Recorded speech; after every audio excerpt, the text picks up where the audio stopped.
เป็นแบบนี้ก็มีเด้คนเฮาก็ได้ อืมพอได้ผัวใหม่แล้วก็หลงหัวปักหัวปั๊มก่อนหน้านี้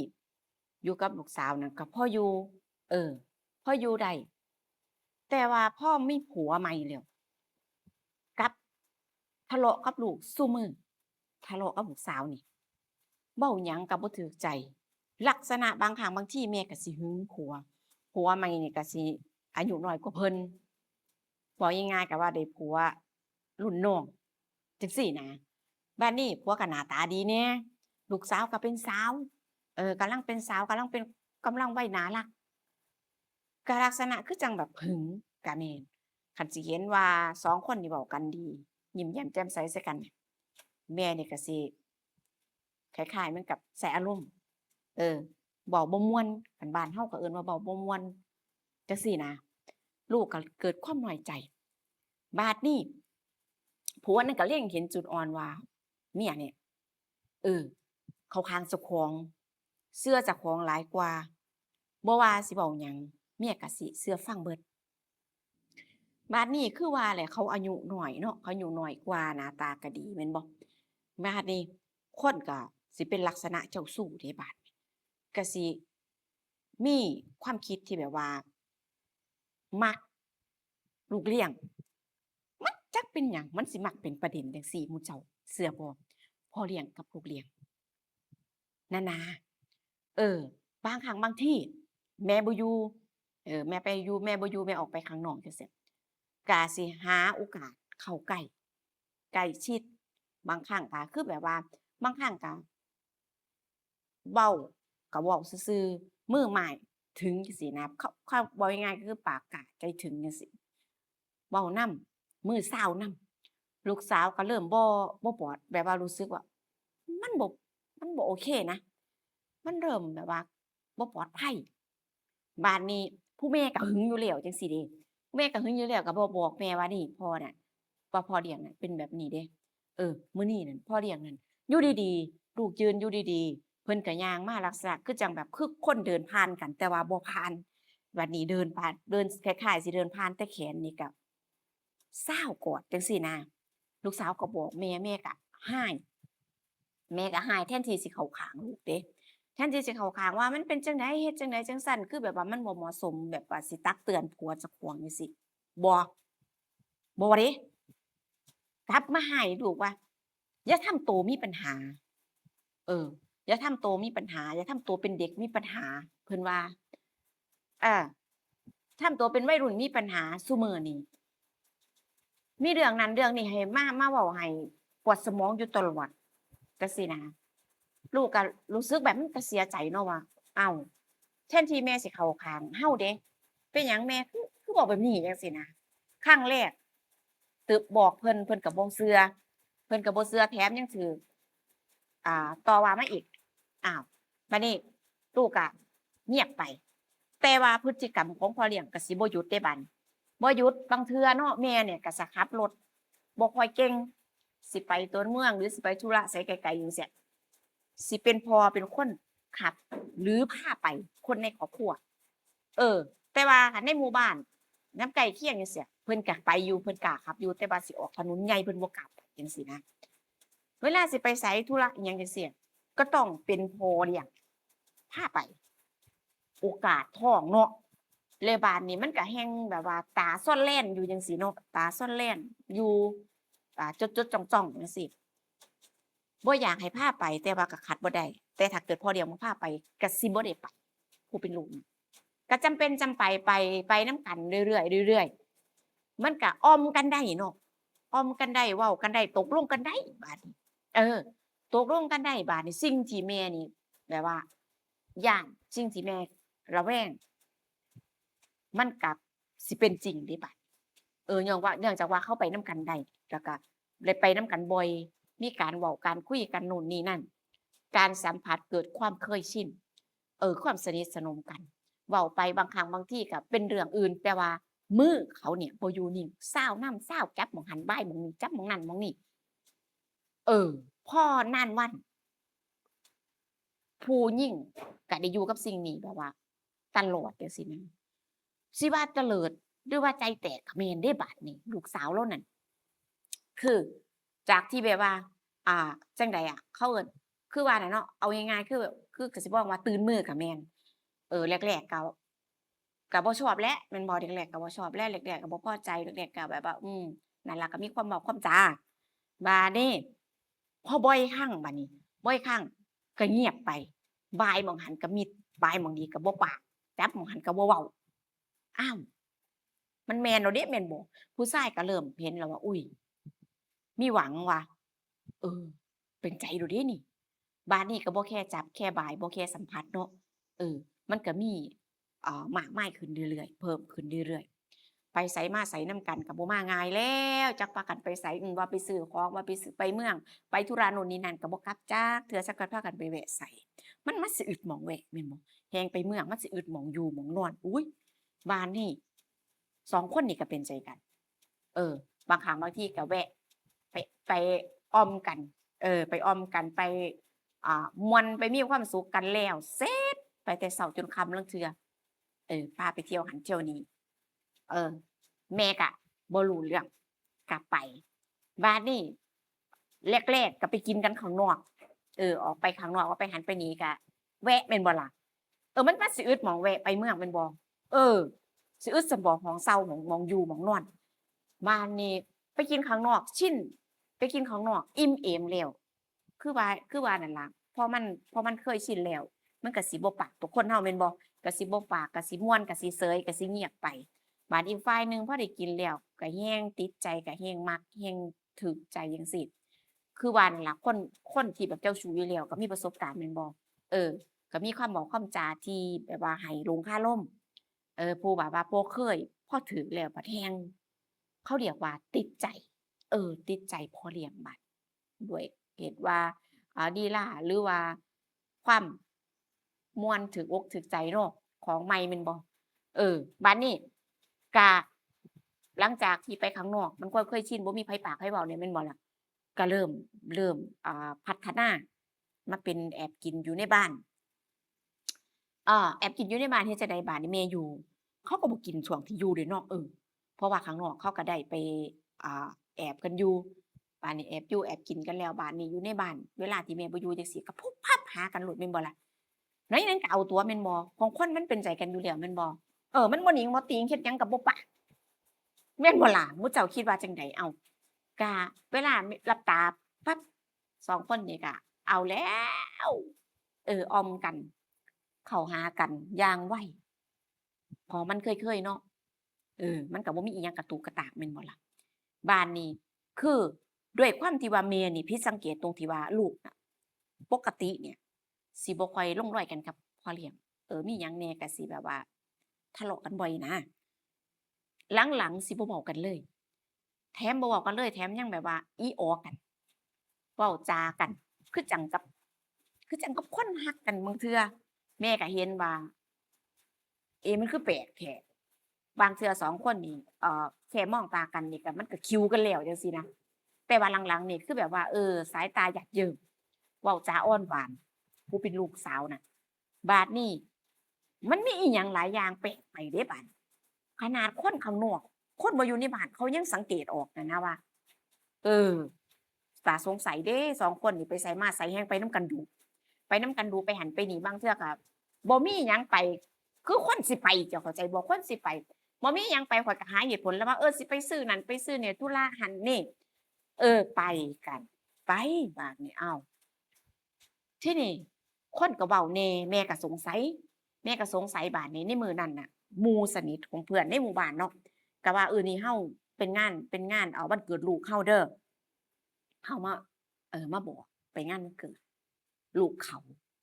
บ้านนี้ก็บอกเขาก็บอกทั้งครอบครัวนั่นล่ะเพราะว่าเพื่อนสนิทของแม่แม่นบ่ก็รู้จักกันคนในครัวทั้งหมดเนาะก็บอกว่าบอกทั้งพ่อทั้งเบิดนี่ล่ะไปกันนั่นล่ะไปเฮฮาปาร์ตีกันสังสรรค์วันเกิดลูกเขาเขาก็มีฐานะเนี่ยเขาก็งานวันเกิดซื่อๆเขาก็จัดใหญ่จังซี้นะเพราะว่าเขามีเงินสิเว้าง่ายๆบ้านนี้ผัวก็ว่าข้อยบ่ไปดอกขี้คร้านข้อยบ่ไปดอกข้อยขี้คร้านสิอยู่เรือนจังซี้นะ บัดนี้ลูกพอได้ยินจังซั้นก็ว่าบ่ไปดอกอยากไปก็ไปซะ ขี้คร้านเว้านำคนจังซี้นะอยู่บ้านเล่นโทรศัพท์ม่วนกว่าจังซี้เนาะก็เหตุผลเขา108บ้านนี้แม่ก็เฮ้ยคนมาเอิ้นไปกินเป็นหยังจังบ่ไปกินม่วนนี่บ่มีมันสมองแม่ว่าแม่นบ่ล่ะบ่จักเครื่องดื่มบ่จักแนวกินแนวอยากบ่อดบ่อยากแม่นบ่ล่ะของฟรีก็ไปบ้านนี้ก็ไปผัวกับลูกนี่บ่ไปเพิ่นก็ไปบ้านนี้ไปก็งานก็คนมากมายไก่โกงเนาะคนหลายรู้จักคนหลายก็บอกคนหลายมันก็มาหลายแม่นบ่ล่ะบ้านนี้เขาก็ถามว่าอ้าวเธอแล้วผัวเธอล่ะบ่ได้มาบ่แล้วลูกเธอล่ะเธอมาผู้เดียวซั้นบ่บ้านนี้ก็โอ๊ยมาผู้เดียวนั่นล่ะส่วนไผก็บ่มาสร้างหัวมันเออ สร้างของมันลูกๆผัวๆรำคาญเว้าหลายก็น้ำลายแบบเปลืองน้ำลายเพิ่นว่าบัดนี้ผู้ปากไว้ผู้ปากไว้ผู้คันแบบว่าปากไว้มักเว้าคือว่าง่ายๆว่ามักเว้าเรื่องคนอื่นแหน่จังซี้น่ะโอ๊ยมันแม่นบ่ล่ะพ่อเลี้ยงกับลูกเลี้ยงซ้ำเด้อคือปล่อยให้อยู่นำกันจังซั้นแล้วก็ดูแปลกเดะไปไสมาไสก็คือเห็นไปนำกันดู้แท้โตคือบ่ไปนำเขาแหน่จังซี้น่ะความหมายว่า เวลาไปไสก็คือบ่ไปนำแหน่คือปล่อยให้ไปนำแท้ลูกโตก็เป็นสาวแล้วจังซี้เนาะมันบ่เหมาะบ่เหมาะแล้วก็บ่ควรเดะเขาก็เว้าไปบาดนี้หลายคนผู้นั้นเว้าผู้นี้ก็เติม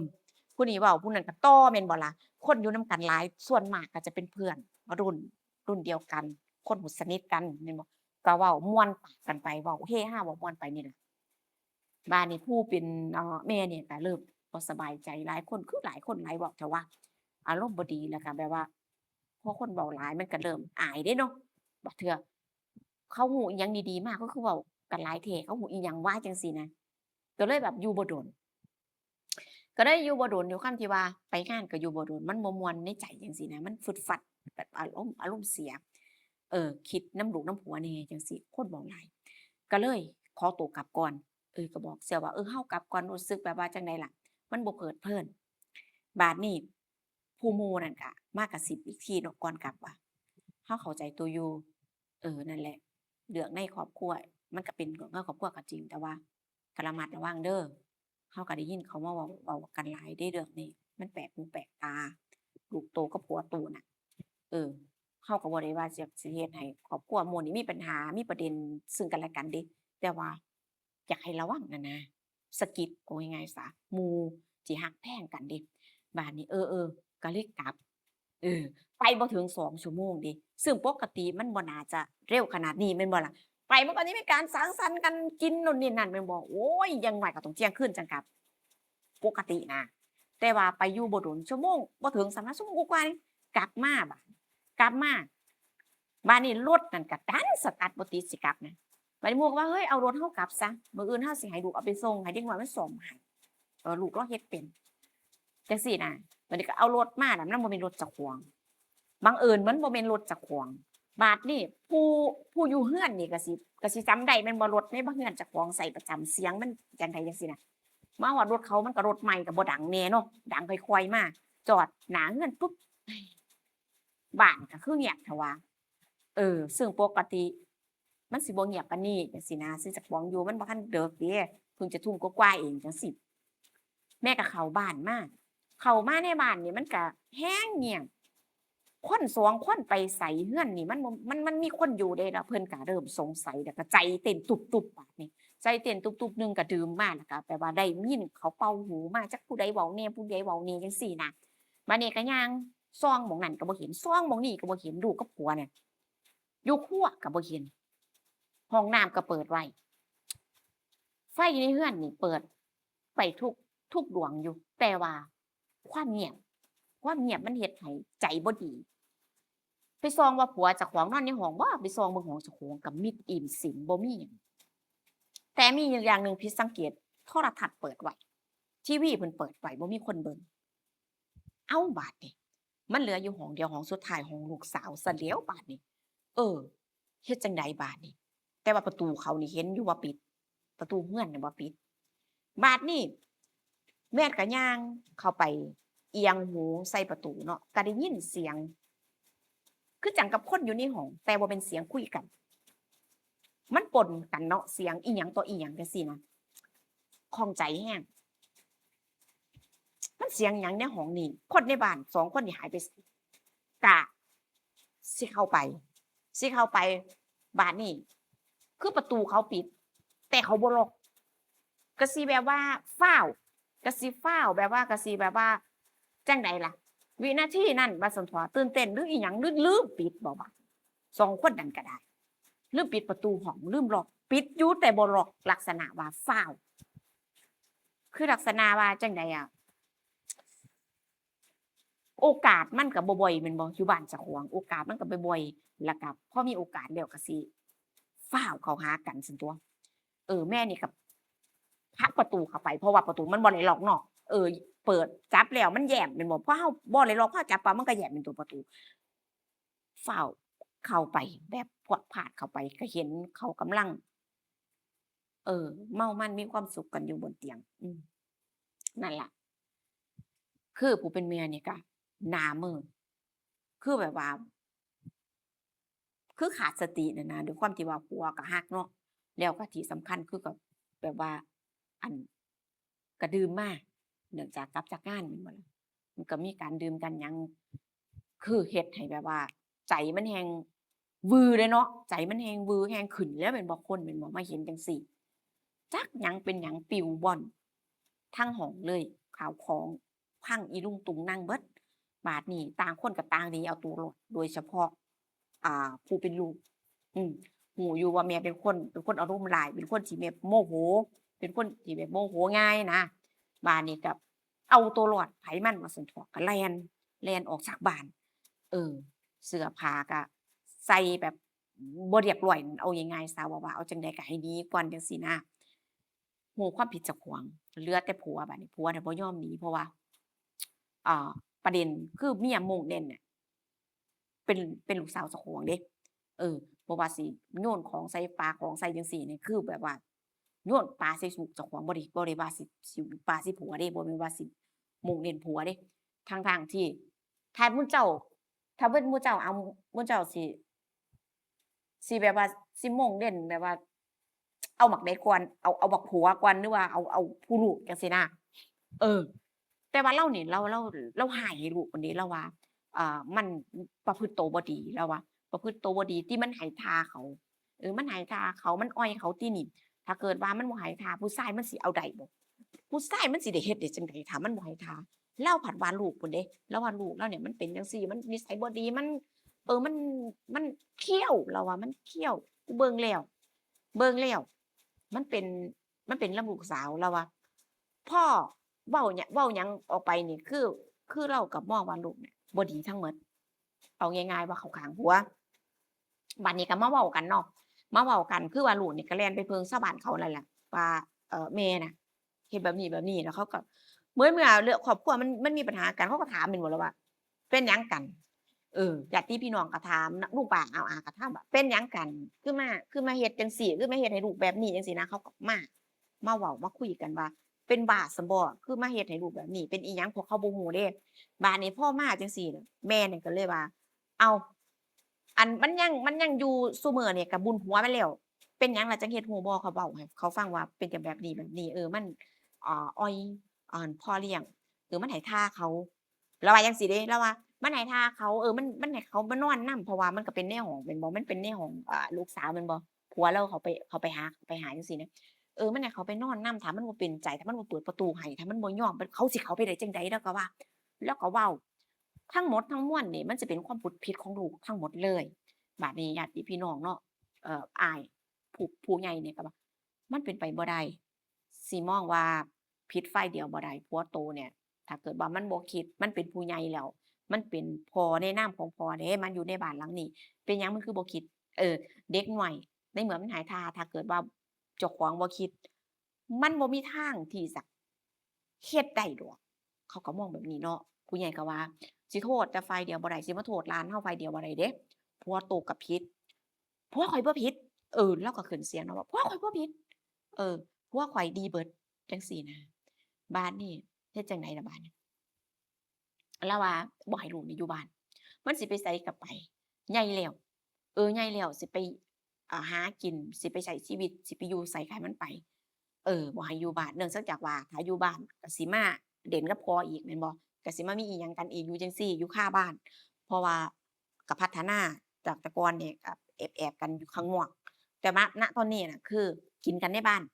บัดนี้เราว่าบ่ให้อยู่มึงสิไปไสก็ไปเสื้อผ้าเก็บไว้พร้อมโยนกระเป๋าให้พร้อมว่าหรือว่าผู้ใดสิเอาไปเลี้ยงก็เอาไปติล่ะอืมบัดนี้เขาก็บ่อยากเลี้ยงแหล้วเนาะมันก็เป็นภาระของครอบครัวแม่นบ่ใหญ่แล้ว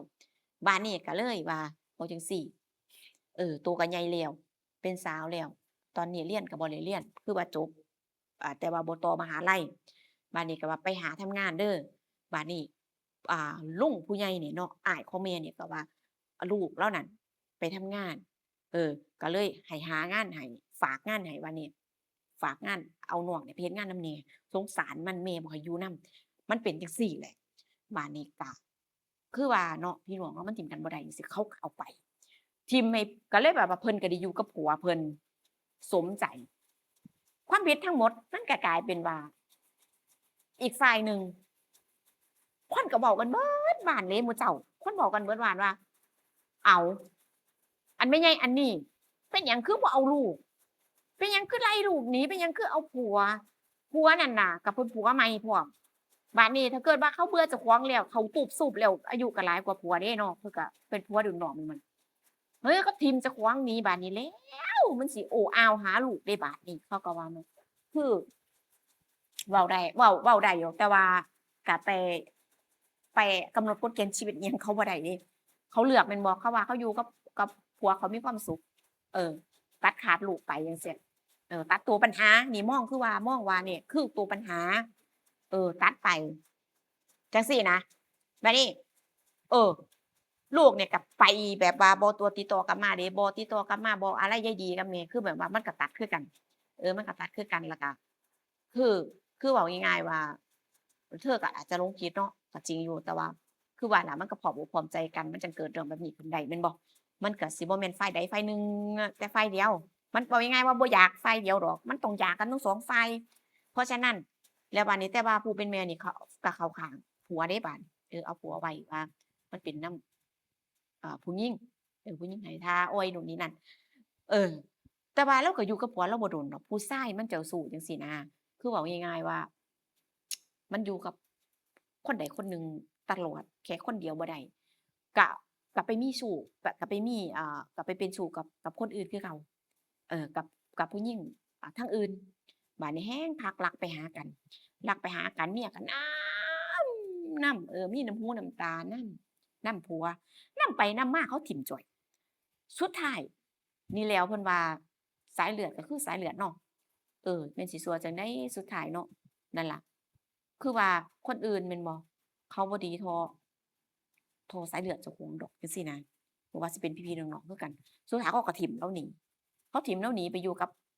สาวสำน้อยก็รุ่นๆกับลูกสาวเลานี่แหละคือ